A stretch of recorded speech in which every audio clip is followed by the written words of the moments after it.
Hi guys, welcome back to simply magical. ఈ రోజు మన కిచెన్లో చింతకాయ పెసరపప్పుతో రసం చేస్తున్నాను.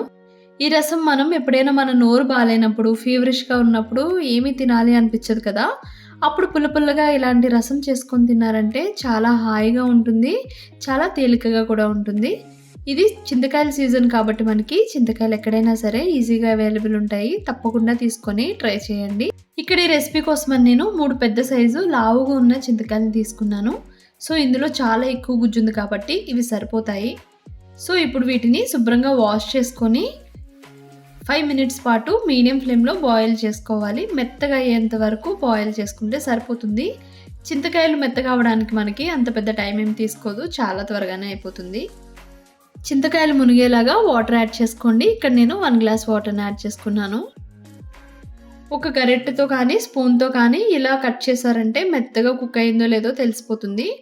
చేత్తో కానీ లేదా ఇలాంటి ఏదైనా ఒక స్పూన్తో కానీ మ్యాష్ చేసుకున్నారంటే లోపల ఉన్న పల్ప్ అంతా బయటకు వచ్చేస్తుంది. మరీ ఎక్కువ గట్టిగా చేత్తో నలిపేయద్దు, పెంకులుగా మనకి రసం అంతా నోటికి తగులుతూ ఉంటుంది. సో ఇలా అనుకుంటే మీకు నీట్గా వచ్చేస్తుంది. సో ఇప్పుడు రసాన్ని పక్కన పెట్టుకొని పెసరపప్పుని ఉడకబెట్టుకుందాము. ఇక్కడ నేను 4 టేబుల్ స్పూన్స్ పెసరపప్పు తీసుకున్నాను. ఇప్పుడు ఒక గిన్నె తీసుకొని ఇందులో 1.5 గ్లాస్ వాటర్ని యాడ్ చేసుకోవాలి. ఇందులో మనం నీట్గా వాష్ చేసి పెట్టుకున్న పెసరపప్పుని యాడ్ చేసుకొని మెత్తగా ఉడికేంత వరకు వెయిట్ చేయాలి. చూసారు కదా, ఇక్కడ పెసరపప్పు అయితే కరెక్ట్గా కుక్ అయిపోయింది. ఇప్పుడు ఇందులో మనం వెజిటేబుల్స్ అన్నీ యాడ్ చేసుకుందాము. ఇక్కడ నేను onions, chillies, tomatoes, carrots and drum sticks add చేసుకున్నాను. అలానే గుప్పుడు కరివేపాకు కూడా యాడ్ చేసుకున్నాను. మీ దగ్గర ఏం వెజిటేబుల్స్ అవైలబుల్ ఉంటే వాటిని యాడ్ చేసుకోండి. డ్రమ్ స్టిక్స్ వేసుకుంటే ఇంకా టేస్టీగా ఉంటుంది. ఒక 5 మినిట్స్ ఆగితే వెజిటేబుల్స్ అన్నీ పర్ఫెక్ట్గా కుక్ అయిపోతాయి. ఇప్పుడు ఇందులో మనం చింతకాయ నుండి తీసుకున్న జ్యూస్ని యాడ్ చేసుకుందాము. మరీ పల్చగా వేసుకోవద్దు, కొంచెం చిక్కగానే చేసుకోండి. మరీ ఎక్కువ వాటర్ యాడ్ చేసుకున్నారంటే మీకు పులుపు సరిపోదు. సో మీ పులుపుని బట్టి మీరు యాడ్ చేసుకోవచ్చు. సో గొంతు బాగాలేనప్పుడు మాత్రం వేసుకుని తింటే రసం సూపర్ ఉంటుంది. చింతకాయతో చేస్తున్నాం కాబట్టి ఇంకా రుచిగా ఉంటుంది. ఇప్పుడు ఇందులో నేను సరిపడినంత సాల్ట్, సరిపడినంత కారం, పసుపు వేసుకుందాము. అలానే కొన్ని మెంతులు కూడా యాడ్ చేసుకుందాము. రసం పప్పు చారుల్లోకి ఇలా మరుగుతున్నప్పుడు ఒక స్పూన్ మెంతులు వేసుకున్నారంటే టేస్ట్ అయితే చాలా బాగుంటుంది.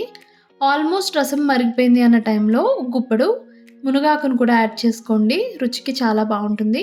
దీంతో పాటు 1/2 టేబుల్ స్పూన్ మిరియాలు, 2 వెల్లుల్లి రెబ్బల్ని ఇలా కచ్చాబచ్చాగా దంచుకొని యాడ్ చేసుకోండి. ఫ్లేవర్ అయితే చాలా బాగుంటుంది. తప్పకుండా ఇదైతే యాడ్ చేసుకోండి. సో చూసారు కదా, పర్ఫెక్ట్గా మరిగిపోయింది. పైన ఇలా నురుగులా వచ్చింది అంటే మనకి ఆల్మోస్ట్ కుక్ అయిపోయింది. ఇప్పుడు స్టవ్ ఆఫ్ చేసుకొని ఇందులోకి పోపుని తయారు చేసుకుందాం. ఇప్పుడు చిన్న కడాయి తీసుకొని ఇందులో 2 టేబుల్ స్పూన్స్ ఆయిల్ యాడ్ చేసుకోండి. కొన్ని ఆవాలు, మెంతులు, జీలకర్ర వేసుకొని చిట్పటలాడేంత వరకు ఫ్రై చేసుకోవాలి. ఇప్పుడు ఇందులో కొంచెం హింగువ కూడా వేసుకొని ఫ్రై చేసుకోండి. ఇందులో కొంచెం మినపప్పు, వెల్లుల్లి రెబ్బలు వేసుకొని మంచిగా ఫ్రై అయ్యేంత వరకు ఫ్రై చేసుకొని ఇందులో ఎండుమిరపకాయలని ఇలా కట్ చేసుకొని యాడ్ చేసుకోండి. అలానే ఒక కరివేపాకు రెబ్బను కూడా యాడ్ చేసుకోండి. పోపు వేడివేడిగా ఉన్నప్పుడే రసంలోకి ట్రాన్స్ఫర్ చేసుకోవాలి. అప్పుడే టేస్ట్ అయితే చాలా బాగుంటుంది.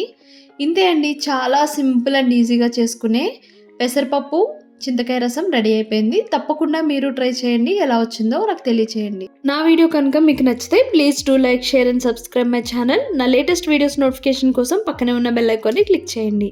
Bye bye, see you soon.